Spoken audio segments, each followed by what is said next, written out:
여러분, 최근 뉴스를 통해 전해지는 기막힌 소식들을 보셨을 겁니다. 평생 자식 뒷바라지에 모든 것을 바치고 집까지 팔아 자식 결혼 자금을 대준 아버지가 차가운 영안실 냉동고에 한 달째 홀로 누워 있다는 이야기 말입니다. 구청 직원이 어렵게 연락이 닿은 아들에게 시신을 인수해 장례를 치르라고 권유하자 아들의 대답은 차갑고도 잔인했습니다. 저 그 사람하고 연락 끊은 지 오래됐습니다. 장례 치를 돈도 없고 시간도 없으니 알아서 처리해 주세요. 결국 그 아버지는 무연고 사망자로 분류되어 국가가 치러주는 공영 장례를 통해 이름 없는 재가 되어 흩어집니다. 내 배 아파 낳은 자식이 시신 인수조차 거부하는 이 비극. 사람들은 그 아들을 향해 금수만도 못한 놈이라 욕하지만 과연 이것이 그 아들만의 문제일까요? 오늘 노년 야사가 전하려는 진실은 뼈 아픕니다. 노년의 마지막이 이름 없는 무덤이 되느냐, 자식들의 눈물 어린 배용이 되느냐는 여러분이 살아생전 어떤 처세를 했느냐에 달려 있습니다.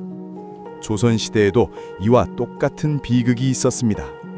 자식들에게 모든 것을 퍼주고 빈털터리가 되어 길가에서 죽어간 박생원의 야사를 통해 우리가 죽기 전 반드시 지켜야 할 3가지 생존 수칙을 전해드립니다.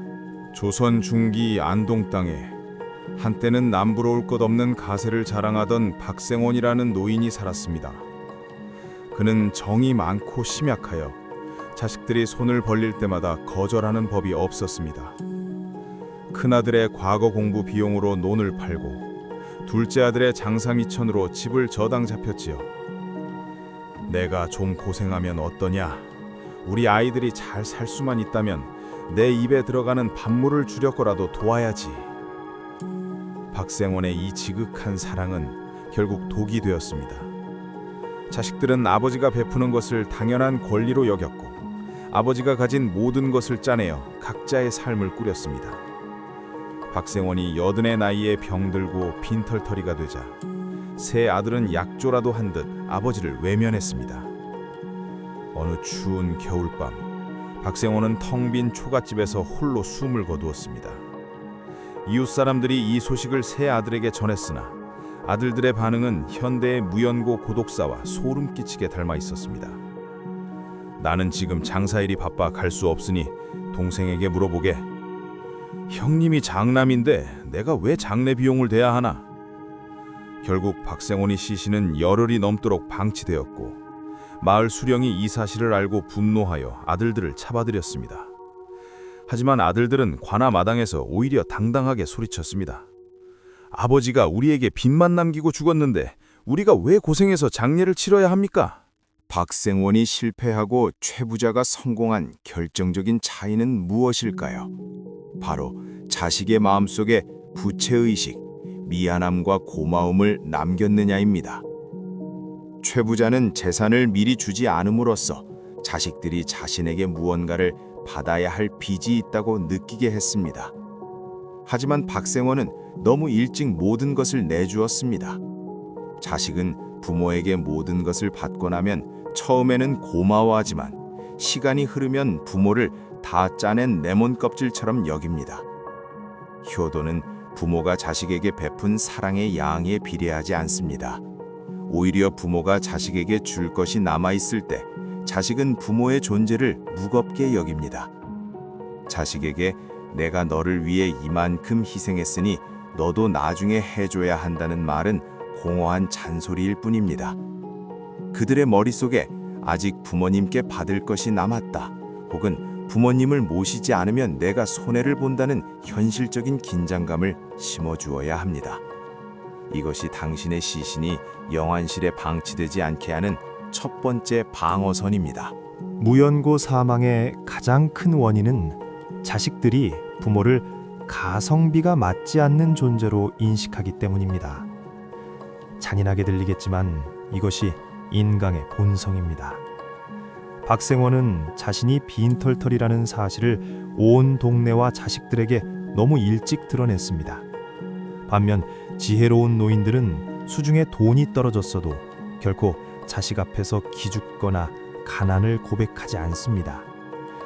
최 부자가 텅 빈 궤목함을 머리맡에 두고 금괴가 가득 찬 것처럼 연기했듯 당신의 마지막 미천은 자식들이 짐작할 수 없게 베일에 쌓여 있어야 합니다.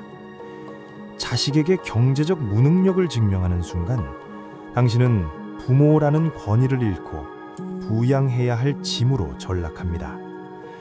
장례 비용 정도는 내 수중에 충분히 있다는 믿음, 혹은 내가 죽고 나면 자식에게 돌아갈 무언가가 남아있다는 암시가 있어야 비정한 자식들도 장례식장에 얼굴을 비춥니다.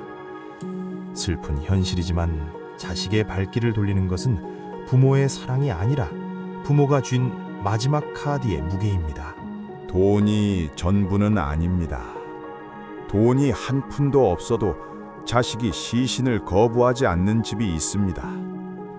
그것은 부모가 평생 자식에게 정서적 채권을 쌓아두었을 때입니다. 박생원은 자식들에게 퍼주기만 했을 뿐 자식과 깊은 정서적 교감을 나누거나 부모로서의 엄격한 기틀을 보여주지 못했습니다. 자식을 상전처럼 모시고 살았던 부모는 늙어서 자식에게 종대접을 받습니다. 자식에게 오냐 오냐 하며 받는 법만 가르친 부모는 결국 자식에게 버리는 법을 가르친 꼴이 됩니다. 자식에게 서운함을 토로하며 감정의 쓰레기통으로 사용하지 마십시오. 대신 자식이 부모를 삶의 이정표로 삼을 수 있도록 품격을 지키십시오. 자식이 부모를 우러러볼 수 있는 권위와 기댈 수 있는 포용력을 동시에 유지할 때 그들은 부모의 마지막을 외면하지 못합니다. 정서적 채권은 자식이 당신의 시신을 보며 그래도 내 부모였다는 눈물을 흘리게 만드는 유일한 힘입니다. 안동 박생원의 세 아들은 결국 사또의 명에 의해 곤장을 맞고 억지로 장례를 치렀습니다.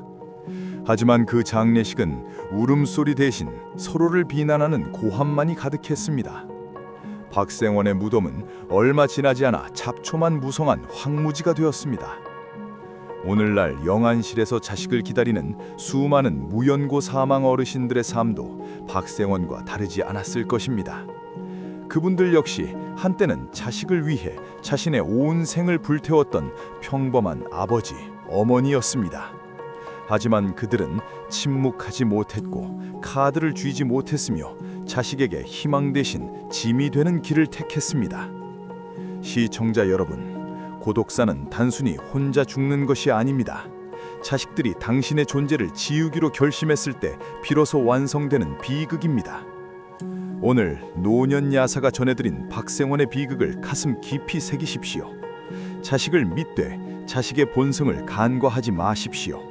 당신의 지갑을 닫고 당신의 약점을 감추며 끝까지 당신의 품격을 유지하는 것, 그것이 당신의 마지막 길을 자식들의 따뜻한 배웅으로 만드는 유일한 처세술입니다.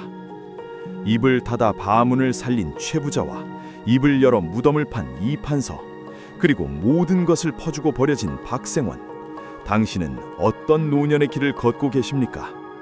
오늘의 이야기가 여러분의 남은 여생을 지켜주는 단단한 방패가 되었기를 바랍니다.